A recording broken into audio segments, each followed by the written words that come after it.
गांव में रेहान नाम का मासूम बच्चा रहता था।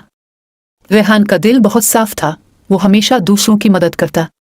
मगर गांव के कुछ बच्चे हमेशा इसका मजाक अलिफारती के वो नेकी करने से क्या मिलता है। एक दिन रेहान को जंगल में एक जख्मी परिंदा मिला। परिंदे के पर जख्मी थे और वो अलिफार नहीं पा रहा था। रेहान ने परिंदे को अपनी गोद में अलिफाते आलिफ पानी पिलाया और बड़े प्यार से इसका जख्म साफ किया। रात हुई तो अचानक वही परिंदा चमकने लगा। रोशनी इतनी ज्यादा थी कि रेहान डर गया, लेकिन परिंदे ने मीठी आवाज में कहा, रेहान, मैं कोई आम परिंदा नहीं हूं, मैं एक जादुई परिंदा हूं। अल्लाह ने मुझे दुनिया में भेजा है ताकि मैं नेक दिल बच्चों की मदद करूं। रेहान हैरान हो गया।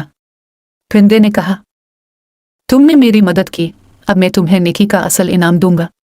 जब भी तुम कोई नेक काम करोगे, एक नया दरवाजा तुम्हारे सामने खुलेगा जो तुम्हें मजीद खुशियां देगा। अगले दिन गांव में एक गरीब औरत रो रही थी क्योंकि उसका खाना जल गया था। रेहान ने फौरन अपना खाना इस औरत को दे दिया।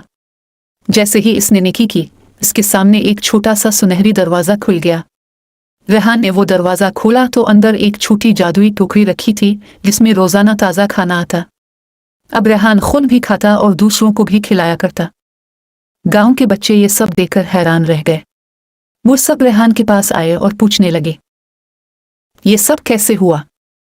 रेहान मुस्कुराकर बोला, ये सब नेकी का इनाम है।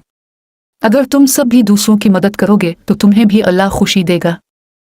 इस दिन के बाद गांव के सब बच्चे नेक काम करने लगे, एक दूसरे का ख्याल रखने लगे, और वो जादुई परिंदा अक्सर रात को आकर उनको दुआएं देता। सबक: नेकी कभी ज़ाय नहीं जाती।